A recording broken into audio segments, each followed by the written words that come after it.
वाहिगुरू जी का खालसा वाहिगुरू जी की फतेह।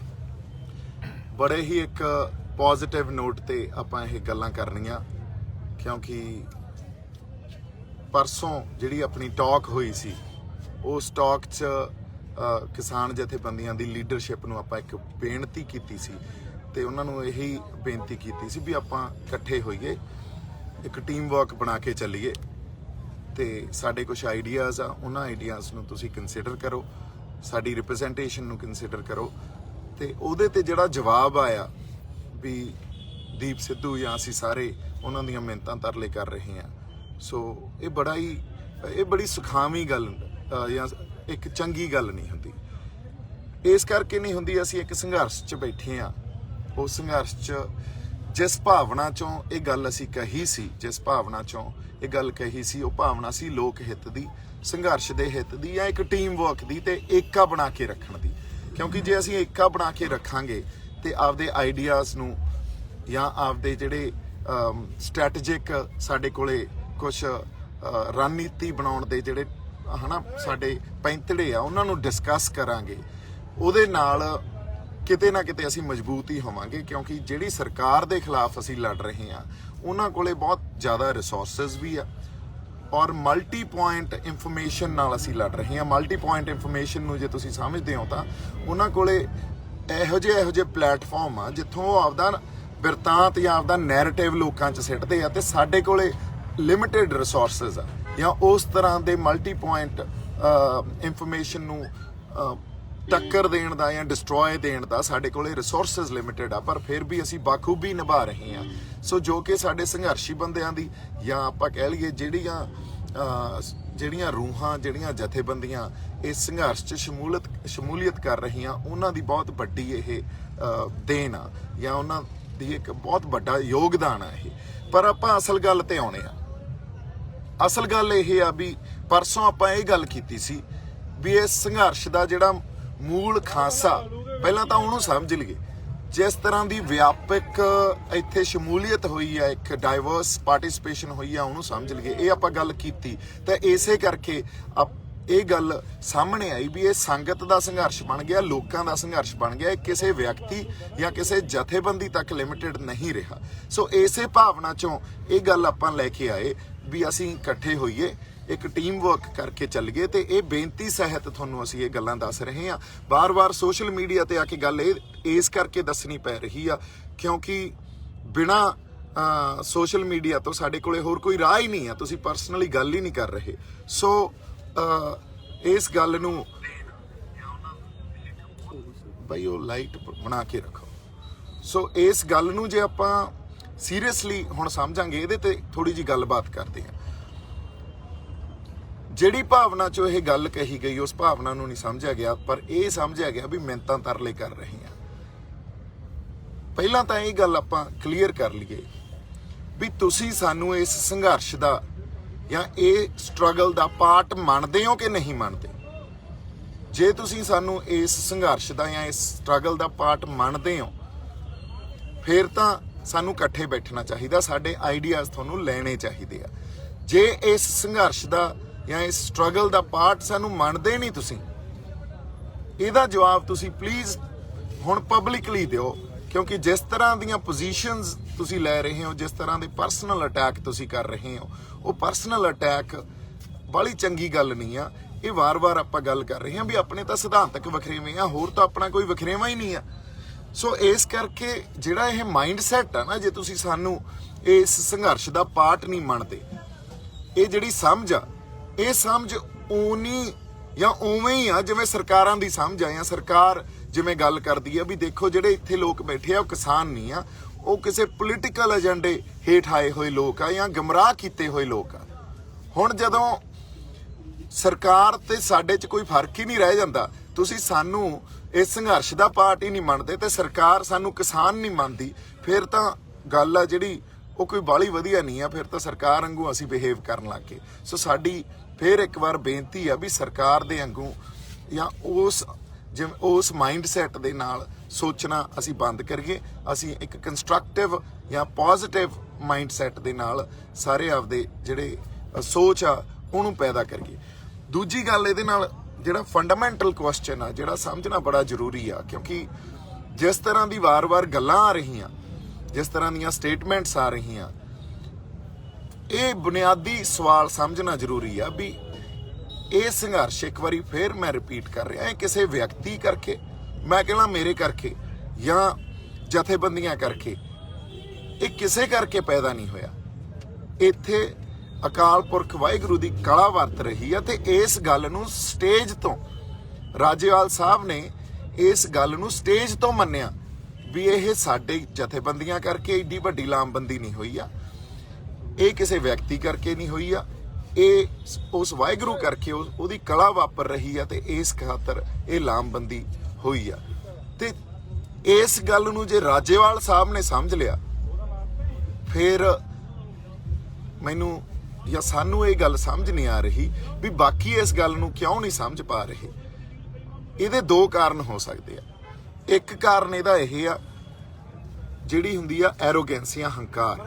ਜਦੋਂ ਸਾਡੇ 'ਚ ਹੰਕਾਰ ਜਾਂ ਐਰੋਗੈਂਸ ਹੋਵੇ ਨਾ, ਉਦੋਂ ਇਸ ਗੱਲ ਨੂੰ ਸਮਝਣਾ ਬੜਾ ਔਖਾ ਵੀ ਇਹ ਅਕਾਲ ਪੁਰਖ ਵਾਹਿਗੁਰੂ ਦੀ ਕਲਾ ਵਾਪਰ ਰਹੀ ਆ। ਉਦੋਂ ਐਂ ਲੱਗਦਾ ਹੁੰਦਾ ਵੀ ਸਾਡੀਆਂ ਪੋਜੀਸ਼ਨਾਂ ਜਾਂ ਅਸੀਂ ਇੰਨੇ ਜ਼ਿਆਦਾ ਸਟਰੋਂਗ ਆ ਤੇ ਇਸ ਖਾਤਰ ਜਾਂ ਸਾਡੇ ਕਾਲ ਤੇ ਜਾਂ ਅਸੀਂ ਬੁਲਾਇਆ ਤਾਂ ਲੋਕ ਆ ਗਏ, ਲੋਕਾਂ ਨੂੰ ਅਸੀਂ ਜਗਾਤਾ, ਫਿਰ ਉਦੋਂ ਮੈਂ ਆ ਜਾਂਦੀ ਆ ਵਿੱਚ। ਦੂਜਾ ਕਾਰਨ ਇਹਦਾ ਇਹ ਆ, ਜਿਹੜਾ ਮੇਰਾ ਪਰਸਨਲ ਵਿਊ ਇਹ ਆ ਵੀ ਇਹ ਦੂਜਾ ਕਾਰਨ ਇਹ ਆ, ਤੇ ਜਿਹੜਾ ਮੈਨੂੰ ਲੱਗਦਾ ਵੀ ਇਹੀ ਗੱਲ ਆ ਵੀ ਇਹ ਕਈ ਵਾਰੀ ਮਨੁੱਖੀ ਬੁੱਧੀ 'ਚ ਗੱਲ ਹੀ ਨਹੀਂ ਪੈਂਦੀ, ਉਹ ਕੈਲੀਬਰ ਹੀ ਨਹੀਂ ਹੁੰਦਾ ਸਾਡੇ ਕੋਲੇ ਸਮਝਣ ਦਾ। ਇੱਕ ਡਿਵਾਈਨ ਇੰਟਰਵੈਂਸ਼ਨ ਨੂੰ ਜਾਂ ਅਕਾਲ ਪੁਰਖ ਵਾਹਿਗੁਰੂ ਦੀ ਕਲਾ ਨੂੰ ਸਮਝਣ ਦਾ ਕਈ ਵਾਰੀ ਸਾਡੇ 'ਚ ਕੈਲੀਬਰ ਹੀ ਨਹੀਂ ਹੁੰਦਾ। ਸਾਨੂੰ ਇਸ ਗੱਲ ਦੀ ਸਮਝ ਹੀ ਨਹੀਂ ਹੁੰਦੀ ਵੀ ਕਿਉਂ ਐਡਾ ਵੱਡਾ ਵਰਤਾਰਾ ਵਾਪਰ ਗਿਆ, ਕਿਸ ਤਰ੍ਹਾਂ ਅਸੀਂ ਜਿਵੇਂ ਜਾਬਤੇ 'ਚ ਬੈਠੇ ਆ, ਅਨੁਸ਼ਾਸਨ 'ਚ ਬੈਠੇ ਆ। ਤੁਸੀਂ ਇੱਕ ਗੱਲ ਮੈਨੂੰ, ਅਸੀਂ ਜੇ ਆਪਾਂ ਆਪਸ 'ਚ ਵੀ ਗੱਲ ਕਰਦੇ ਰਹਿੰਦੇ ਆ ਵੀ ਐਡਾ ਵੱਡਾ ਜਾਬਤਾ ਕਿਸੇ ਡਿਵਾਈਨ ਇੰਟਰਵੈਂਸ਼ਨ ਤੋਂ ਬਿਨਾਂ, ਅਕਾਲ ਪੁਰਖ ਵਾਹਿਗੁਰੂ ਦੀ ਕਲਾ ਤੋਂ ਬਿਨਾਂ ਰਹਿ ਸਕਦਾ? ਬਿਲਕੁਲ ਨਹੀਂ। ਪੰਜਾਬੀ ਤਾਂ ਦੂਜੇ ਦਿਨ ਲੜ ਪੈਂਦੇ ਆ, ਅੱਜ ਤੱਕ ਪਤਾ ਨਹੀਂ ਕਿੰਨੇ ਸਿਰ ਪਾੜੇ ਹੋਣੇ ਸੀ ਇੱਕ ਦੂਜਿਆਂ ਦੇ।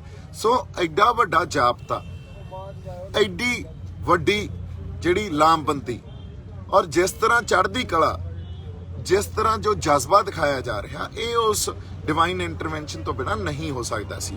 ਸੋ ਇਸ ਗੱਲ ਨੂੰ ਜੇ ਅਸੀਂ ਸਮਝ ਲਾਂਗੇ ਤੇ ਜਿੰਨਾ ਜਲਦੀ ਸਮਝ ਲਾਂਗੇ, ਮੇਰੇ ਖਿਆਲ 'ਚ ਸਾਡੇ ਜਿਹੜੇ ਸੰਘਰਸ਼ ਦੇ ਨਤੀਜੇ ਆ ਉਹ ਬੜੇ ਸੁਖਾਵੇਂ ਨਿਕਲਣਗੇ। ਕਿਉਂਕਿ ਹੁਣ ਇਸ ਸੰਘਰਸ਼ ਨੂੰ ਜੇ ਅਸੀਂ ਕਹੀਏ ਕੋਈ ਜਥੇਬੰਦੀ ਜਾਂ ਕੋਈ ਵਿਅਕਤੀ ਇਸ ਸੰਘਰਸ਼ ਨੂੰ ਕੋਈ ਠੇਸ ਜਾਂ ਕੋਈ ਨੁਕਸਾਨ ਪਹੁੰਚਾ ਸਕਦਾ, ਉਹ ਤਾਂ ਨਹੀਂ ਹੋ ਸਕਦਾ। ਕਿਉਂਕਿ ਸੰਗਤ ਰੂਪੀ ਫੈਸਲੇ ਲਏ ਜਾਂਦੇ ਆ, ਔਰ ਸੰਗਤ ਫੈਸਲੇ ਲੈਂਦੀ ਆ ਤੇ ਉਹਨਾਂ ਨੂੰ ਇੰਪਲੀਮੈਂਟ ਕਰਦੀ ਆ। ਠੀਕ ਆ, ਅਸੀਂ ਇਹ ਮੰਨਦੇ ਆ ਵੀ ਕਿਸਾਨ ਜਥੇਬੰਦੀਆਂ ਅਗਵਾਈ ਕਰ ਰਹੀਆਂ, ਤੇ ਇਸੇ ਗੱਲ ਖਾਤਰ ਅਸੀਂ ਵੀ ਮੰਨਦੇ ਆ ਵੀ ਕਿਸਾਨ ਜਥੇਬੰਦੀਆਂ ਨੇ ਵੀ ਆਪਦਾ ਰੋਲ ਨਿਭਾਇਆ, ਉਹਨਾਂ ਕੋਲੇ ਤਜਰਬਾ ਵੀ ਆ, ਤੇ ਅਸੀਂ ਇਸ ਗੱਲ ਲਈ ਉਹਨਾਂ ਦਾ ਸਤਿਕਾਰ ਵੀ ਕਰਦੇ ਆ। ਪਰ ਕਈ ਵਾਰੀ ਪੁਰਾਣੇ ਤਜਰਬਿਆਂ ਤੋਂ ਵੀ ਗਾਂਹ ਦੀਆਂ ਗੱਲਾਂ ਹੋ ਜਾਂਦੀਆਂ।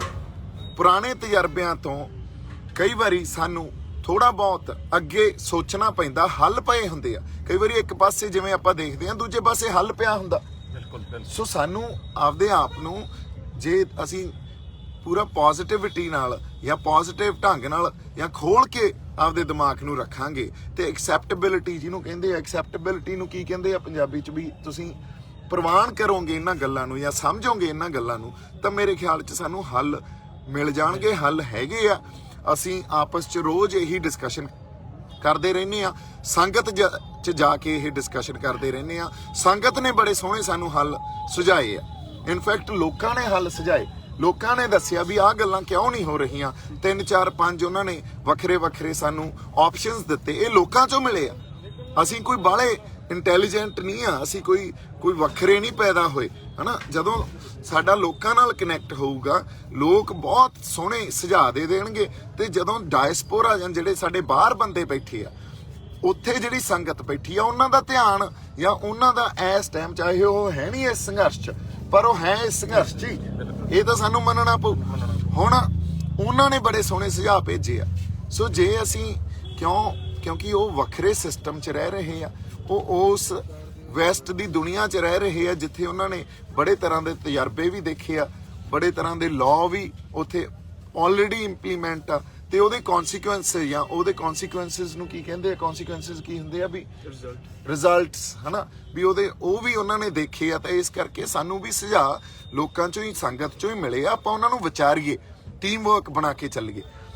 ਸਾਡੇ ਜਿਹੜੇ ਤੁਹਾਡੇ ਨਾਲ ਸਿਧਾਂਤਕ ਵਖਰੇਵੇਂ ਹੋ ਸਕਦੇ ਆ, ਔਰ ਸਿਧਾਂਤਕ ਵਖਰੇਵੇਂ ਜਦੋਂ ਇਕੱਠੇ ਮਿਲ ਕੇ ਬੈਠਾਂਗੇ ਉਦੋਂ ਸਿਧਾਂਤਕ ਵਖਰੇਵੇਂ ਵੀ ਕਈ ਵਾਰੀ ਅਸੀਂ ਠੀਕ ਕਰ ਸਕਦੇ ਆ, ਜਾਂ ਉਹਨਾਂ ਵਖਰੇਵਿਆਂ ਨੂੰ ਅਸੀਂ ਇੱਕ ਕਾਮਨ ਗਰਾਊਂਡ ਤੇ ਜਾਂ ਕਾਮਨ ਪੇਜ ਤੇ ਲਿਆ ਸਕਦੇ ਆ। ਪਰ ਇਹਦਾ ਮੈਂ ਤੁਹਾਨੂੰ ਐਗਜ਼ਾਮਪਲ ਦੇ ਦਿੰਦਾ। ਐਗਜ਼ਾਮਪਲ ਇਹ ਆ ਵੀ ਜਦੋਂ ਪਿਛਲੀ ਮੀਟਿੰਗ ਹੋਈ, 4 ਤਰੀਕ ਵਾਲੀ ਮੀਟਿੰਗ ਹੋਈ, ਉੱਥੇ ਜਿਹੜੇ ਸਾਡੀਆਂ ਰੂਹਾਂ ਇੱਥੋਂ ਜਾਂ ਜਿਹੜੇ ਸ਼ਖਸੀਅਤਾਂ ਸਾਡੇ ਤੋਂ ਵਿਛੜ ਗਈਆਂ, ਅਕਾਲ ਚਲਾਣਾ ਕਰ ਗਈਆਂ, ਤੁਸੀਂ ਸਰਕਾਰ ਨਾਲ ਬੈਠ ਕੇ ਉਹਨਾਂ ਰੂਹਾਂ ਨੂੰ ਸ਼ਰਧਾਂਜਲੀ ਦੇ ਰਹੇ ਹੋ।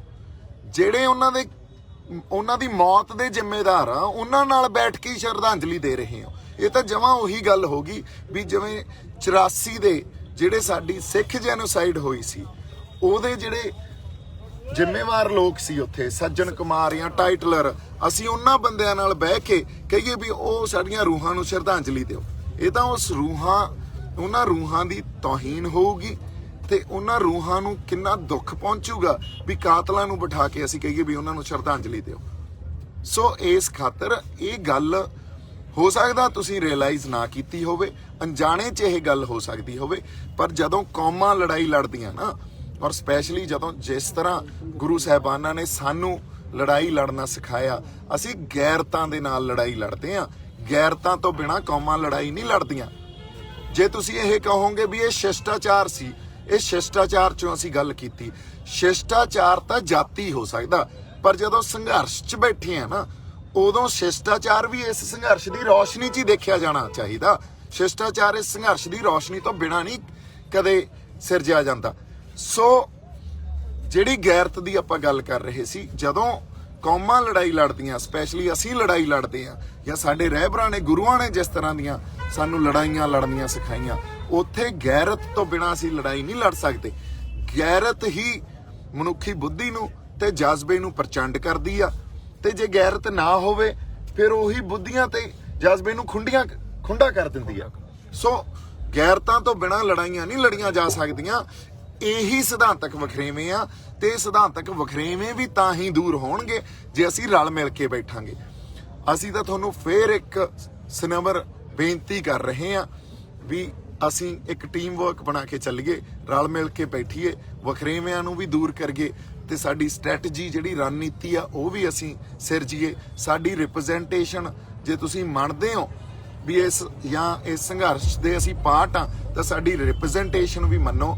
ਅਸੀਂ ਇਸ ਖਾਤਰ ਵੀ ਤੁਹਾਨੂੰ ਬੇਨਤੀ ਕਰਦੇ ਹਾਂ, ਸਾਨੂੰ ਰਿਪਰੈਜ਼ੈਂਟ ਕਰਨ ਦਾ ਹੁਣ ਮੌਕਾ ਦਿਓ। ਜੇ ਤੁਸੀਂ ਕਹਿੰਦੇ ਹੋ ਸਟੇਜ ਤੋਂ ਨਾ ਬੋਲੋ, ਕੋਈ ਗੱਲ ਨਹੀਂ, ਸਟੇਜ ਤੋਂ ਆਪਾਂ ਨਹੀਂ ਬੋਲਾਂਗੇ, ਹੁਣ ਵੀ ਕਹਿ ਰਹੇ ਹਾਂ ਸਟੇਜ ਤੋਂ ਨਹੀਂ ਬੋਲਾਂਗੇ।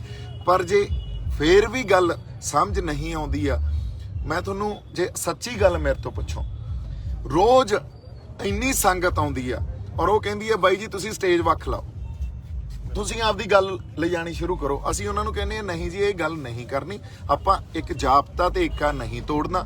ਫੇਰ ਉਹ ਕਹਿੰਦੇ ਆ ਵੀ ਤੁਸੀਂ ਐਂ ਕਰੋ, ਤੁਸੀਂ ਮੂਹਰੇ ਲੱਗੋ। ਆਪਾਂ ਇਹੋ ਜਿਹਾ ਕੁਛ ਨਹੀਂ ਕਰਨਾ।